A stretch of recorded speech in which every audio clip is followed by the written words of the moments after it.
Dakota. She's 5-2, 2 wins in a row for the UFC, 2 finishes in a row. Crispy Carli Judice. Hey, Carli, how are you? What's up? I'm great. Thank you guys for having me on today. I appreciate it. Absolutely. Appreciate you. Where are you joining us from?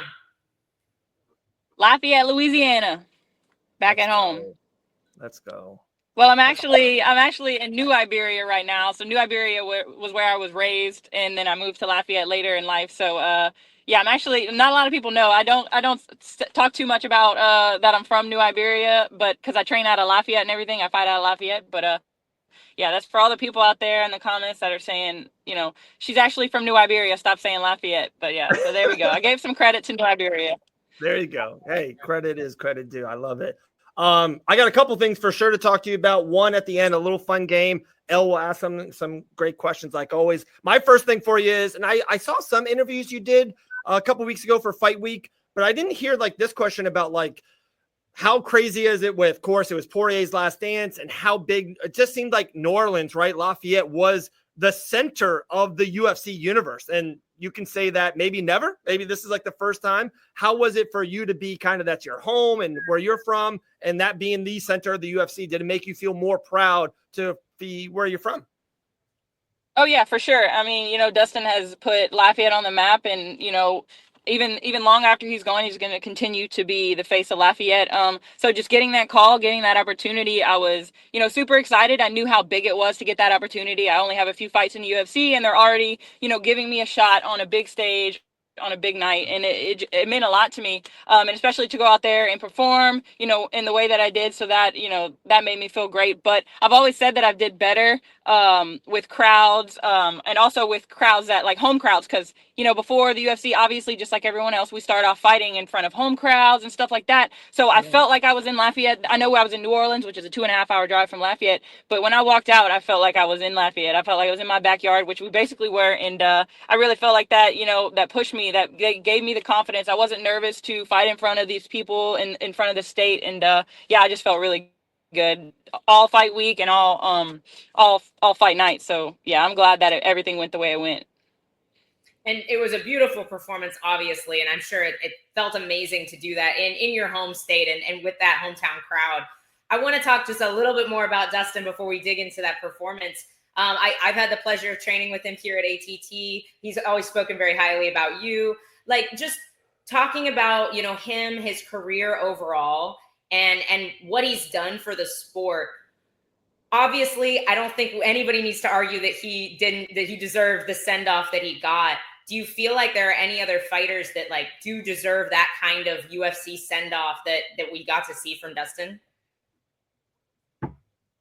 I'm sure every fighter puts in a lot of work, the same amount of work, and we're all striving for something, but I feel like it really meant a lot for the people of Lafayette, because Dustin was the first huge face of Lafayette. He's the first person that's really inspiring fighters like me to know that we can be like him, one day. So, and he's still doing that. So, and, I think there's like stats where he's like, been in the rankings for 10 years, which is more than I don't know if that's like, I don't know how many people have been in the rankings that long. I just feel like he meant so much to the sport, and he was always in the top 10. He never got that championship. He had championship opportunities. He never quite made it, but he was always at the top, and he always showed up and always fought. So I think the UFC was giving back to him for what he gave to the sport and what he gave to his community, even people that aren't from Lafayette, for what they were just giving back for what he inspired. So I don't know if I answered your question correctly, because some of it cut off, but I'm a kind of a rambler, but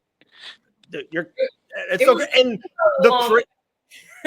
the craziest part, that interim championship, I took the long way around to answer the question. I saw the interim championship. They did like a timeline that actually should have been for the world championship. There was no reason that was for the interim. And then also he fought Conor McGregor in Abu Dhabi. That easily could have been for the world championship. It was a weird, 18 months with Khabib and suspension. Like, that could have been for the world championship. And that whole kind of thing of him never doing, he's a champion. Like, I always think of Dustin Poirier as a champion, the BMF or the interim, and just who he is. I think of him as a champion.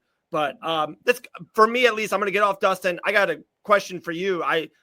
Call me a novice or a casual. Carli, I just think every time you fight, just don't go to decision. If you just knock the people out in the first 15 minutes, you're going to win. Well, why can't we just do that going forward? Man, I used to do it all the time, and then I lost 2 back-to-back. I was like, ooh. It sucks. This doesn't feel the same. And then whenever I got the knockout for not this fight, but the one before that in March, I remember as soon as the kick landed, I remember thinking, oh, this feels familiar. This is nice. And then we finished the fight, and it just felt good. I needed that confidence because obviously whenever you're fighting, locally, then you make it to the big stage and you lose back to back. It's like, dang, am I meant to be here? But I just, every time I thought my brain tried to ask me those questions, it was just like, yes, you are. Like, though it doesn't define you, those losses don't define you. It only does if you let it. Because, like, obviously, all of us fighters, we deal with stuff mentally, right? So all those thoughts constantly creep in my head. It's like, you lost 2 back-to-back. You're going to lose again. You're going to lose a third one. You're not meant to be here. But you just have to, like, stop those thoughts every time. And it's, it's not perfect every day, but that's what I had to do to get back to, back to winning and get back to that familiar feeling of knocking people out, hitting hard, and doing the things that I missed in my, my 2 losses. Absolutely. And I feel like looking at that fight against Gabriela Fernandez in your UFC debut and looking at this performance against Nicole Cagliari, just the differences for me were insane. I felt like you were always fun to watch. I remember the first time I watched you fight, I was like, I love this girl. I am never going to fight like that because it's terrifying. But I love this girl. And Carli, Elle's been talking good about you for like a year and a half on this show. Elle's been a massive Crispy Carli fan. She's been telling me off air about you for a year and a half. Okay. Oh yeah. We're Crispy Carli fans for sure. But that's awesome. You never lost that spark at all. But you looked so much more calm and collected in this last performance, and just so clean. The range control was beautiful. What changed for you and what clicked for you in between those 2 fights? Definitely a confidence thing, because coming off Contender Series, I obviously had those even when I was trying to tell myself that I was thinking positive. I think deep down I didn't trust myself fully going into the Gabriela Fernandez fight, my debut. I didn't have the confidence that I had going into these last 2. I'm not really sure where it came from. I think it was just constantly reminding myself that I'm meant to be here and the losses didn't define me. So I think it was a confidence click that I just needed to be comfortable in there, because all my best performances come when I am having fun. So I think I was trying to win, or I was just trying not to lose in my debut, as opposed to just going in there and having fun. Because like last Saturday night when I fought, I was having the time of my life. Like, and that's when I performed the best. It was just so fun. I couldn't imagine being anywhere else in that moment. It felt like, I don't know how to describe it. When you fight, it was fun. I was flowing, I was moving. And I think that's just the gap that I was missing. I was trying not to lose instead of just going in there and trusting all the work I put in and trusting my abilities. I love that. Carli, I don't know if you are just running your IG or if you have someone else, but whoever's running your soundtrack for your Instagram, hats off. All right. Your playlist, absolutely money on the Carli, Crispy Carli IG. What's kind of some of your favorites? Is that your go-to songs, fight week or fight day? What is some of your go-tos on your playlist that you like to listen to?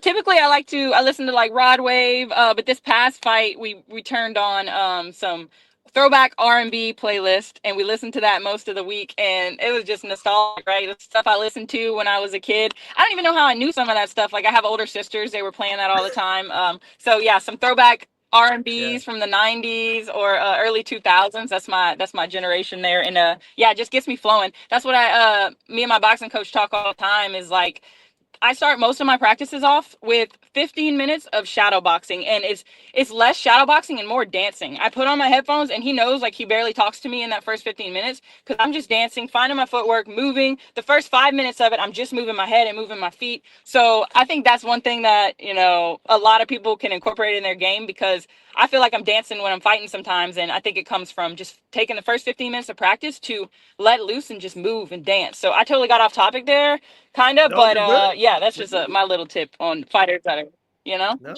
shadow box, but don't shadow box, dance with a little bit of shadow boxing vibes to it. So yeah, my little tip. Dance with shadowboxing vibes. That's going like on the caption. Absolutely. Yeah. That's a very Dustin-esque thing Yeah. as well. That maybe I don't know if you adopted that from him or if that's just the Lafayette style, but I feel like he's always got great music playing. There's always some James Brown, something to vibe to whenever he's in the gym. 100%. Yeah, we got good music and good food over here. That's for sure. Carli, am I missing? Is there a little? And you know, we love the comments. We love people chiming in. We always put them up. Seems like there's a little Dakota versus Carli thing in the comments. Is there something that we don't know about? Like, is there, or this is just people in the comments starting something? Because we're very high on Dakota. No, I don't know. High on Carli too. Yeah, no, I mean I'm high on Dakota too. She's awesome. Like you said, like I was listening whenever y'all were talking about it. We can just be friends. I don't know. I mean, if I don't know what the future looks like, and that's just people saying in the comments. But yeah, I mean, I'm down to be friends. That's cool too. Okay. I was like, yeah, people in the comments want the Carli versus Dakota fight to happen. Oh, it's like that's what they're all about it. Speaking of the future, though, there is a really big fight in your weight class coming up that I'm super excited for. That's Jasmine Jessie Javicius is taking on Manon Fiorot in Canada, Jasmine's home country. Do you have any thoughts on that fight overall? Not really, not yet, because I had just saw that they posted it, and I had just gotten home, so I hadn't like put too much thought into it. But I'm excited to see it, and that's in Vancouver, right? Am I out of the? Where am I now? No, Vancouver. Am I still in the show? Oh, there I am. Okay. Yep. Yeah. No, I'm excited to see that fight, but I hadn't put much thought, or like, I don't know. I haven't put much thought into who I think is gonna. You know, it's obviously an awesome matchup, and it's gonna be an exciting fight, but. Yeah, I haven't put much thought into who I'm going for there. Absolutely. This is a great question from SG, who is always in our comment section. We appreciate you, SG. Can we get Carli's top 3 Louisiana dishes? Ooh. All right. Yes, for sure. Let me think. Okay, so stew, meatball stew, we'll put first on the list. But like, so stew and gumbo for people that aren't from Louisiana are kind of the same, but different. Like gumbo is like a watered down version of a stew, kind of like stew is this thick, dark gravy made out of roux, and roux is like literally flour and oil. So it's not healthy, but yeah, meatball stew, my first favorite. My second favorite is not really a Louisiana dish, but I'll go for some pizza, because the pizza they make around here, they're adding like crawfish to it. It's not like pineapple and pepperoni. Like it's crazy stuff they put on pizza out here. So pizza's my second favorite. And this is not a dish, but it's a dish for me, because I'll put them all on a dish and eat them. It's donuts. That's probably first on the list, but we're gonna put it. You know, you ask for Louisiana food, I'm going for some donuts. Gotta have them. I like that. Are you a beignet person? Some beignets? What'd you say? Are you a beignet person? You like beignets? Oh, yeah. I'll eat beignets, but I prefer a donut. It's pretty much the same thing, but yeah, I feel like donuts are healthier. Because that's you're missing part of it, right? Right, exactly. Carli, I got 3 maybe future opponents for you. I'm going to say 3 different names. Okay. Give me a ranking 1 through 10. 10 is you want to fight them the most. 1 is the least, and anywhere in between. But I got 3 names for you. You ready? Yep. First name on our list is Casey O'Neill. 9. Ooh, okay. I like that. JJ Aldrich.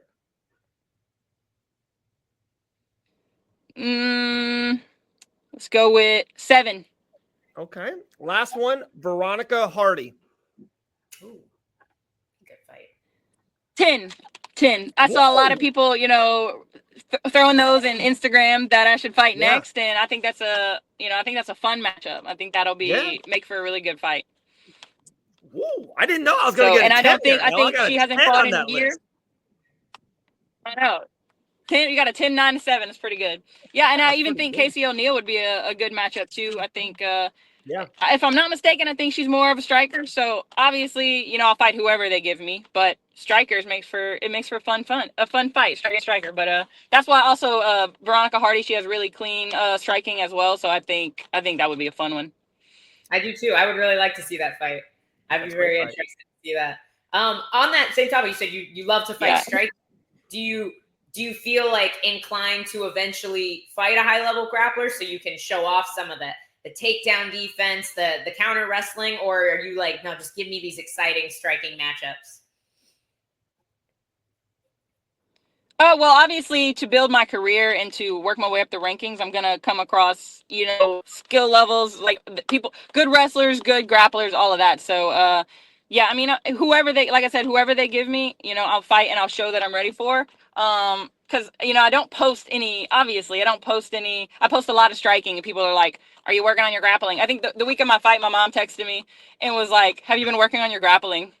I'm like, not at all. No, I haven't. But it was just funny. I remember I texted my sisters. I was like, "Yo, look what mom just asked me." Anyway, sorry, mom, love you. But yeah. Anyway, rambling off topic. Obviously, I want to fight a grappler and show everybody. But I'm also an exciting fighter. I want to give exciting fights. And Nicole Calaria, we fought and she tried to grapple me, but it was still an exciting fight, right? So it's just I hope that every fight I go into, I can add my sprinkle on it, and no matter what they're trying to do, that I can still play my game plan and my game and still make it an interesting fight for the fans and for everybody, because that's when I'm having the most fun, like I said, is when I'm moving around and bouncing and dancing and doing all that. So that's my goal when I go in there, is just to be crispy, I guess. To be crispy. Can we expect a few, maybe a few guillotine attempts, just jump the gilly, just send one up for Dustin? Yeah, for sure. I'm glad you said that. I told my coach a few days ago, I said, mark my words, by the end of my career, I will get one submission win, at least one. Let's go. So just wait for it. I don't know when it's going to happen. Could be 10 years from now, 6 years. We don't know when it's going to happen. I don't even know. But yeah, I'm definitely going to try to get, a gilly for Lafayette, for Dustin. Let's go.